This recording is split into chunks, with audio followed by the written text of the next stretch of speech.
Canadian feminism has had a short history. However, we have made some major steps toward total equality in that time. Here's a list of some of the most important rights we have gained since World War I. One of the most important things to happen to women in the course of the history of feminism was the gaining of voting rights. In 1916, Saskatchewan, Manitoba, and Alberta had all given women the provincial vote.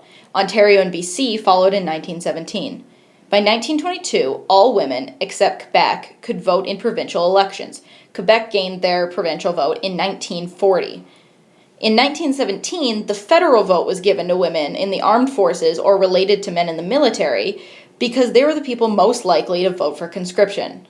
On May 24, 1918, all female citizens aged 21 or older, not alien-born, and meeting property requirements in their provinces were given the federal vote.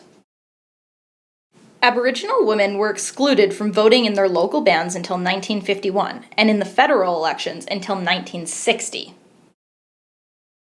In July 1919, women gained the complementary right to stand in the House of Commons. However, the right to stand in the Senate wouldn't be given until after the Persons Case of 1929.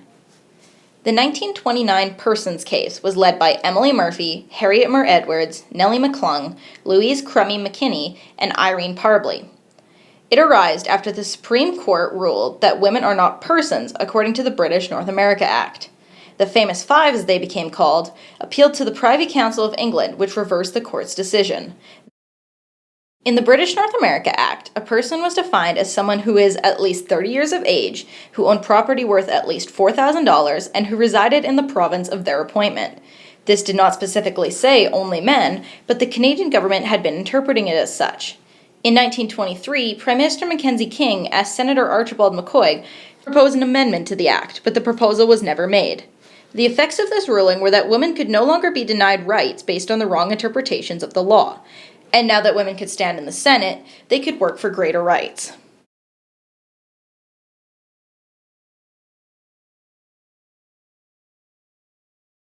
Another issue that feminism has tackled in Canada is the rights of women in the labor force. By 1917, there were 35,000 women employed in munitions factories in Ontario and Montreal. After World War I, women were encouraged to go back to the home, and many married women were fired. Before the Depression, the amount of women doing domestic work fell below 20%, and the 30s found a lot of women laid off. However, during World War II, employment of women went up to 32.2% because of the labor shortage. However, the pay was not the same as men. After World War II, women were again encouraged to leave, but this time, many stayed and found jobs in the new female industry.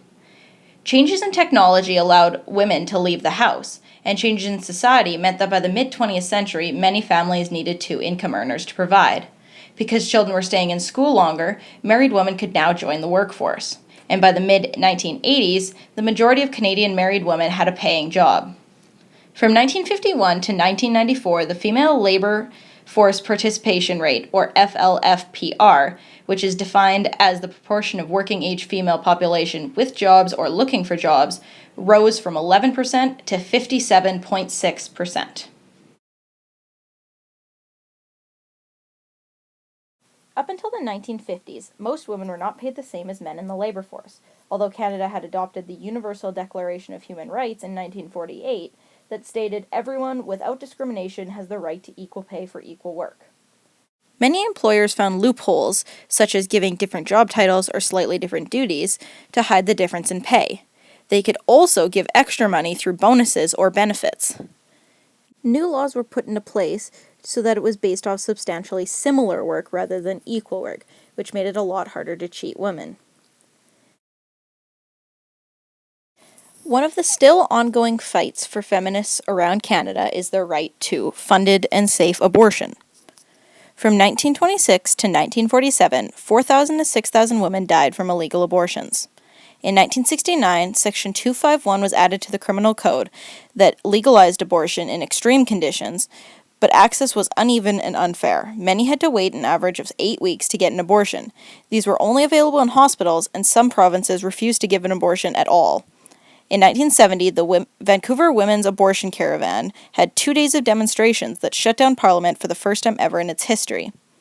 From 1977 to 1983, clinics for abortions opened in spite of Section 251, which forbid them. In 1988, Supreme Court struck down Canada's abortion law, and in 1989, the Supreme Court ruled that a man has no legal right to veto a woman's abortion decision. In 1990, Bill C-43 was introduced, which would allow abortions only if the pregnancy was a threat to the woman's health. However, this was defeated in the Senate. In 1995, BC introduced the Access to Abortion Services Act, the first legislation in Canada to prohibit protests outside abortion clinics, doctors' offices, and homes, in honor of the Remembrance Day shootings aimed toward abortion doctors. In 2008, Bill C-484, the Unborn Victims of Crime Act, passed the second reading in Parliament, but did not pass. Nowadays, most women have access to funded abortion in major centers, excluding New Brunswick. However, rural women still struggle with access. Since World War I, women have gained many rights that have brought them closer to equality than ever before. However, there is still a long way to go until men and women are completely equal.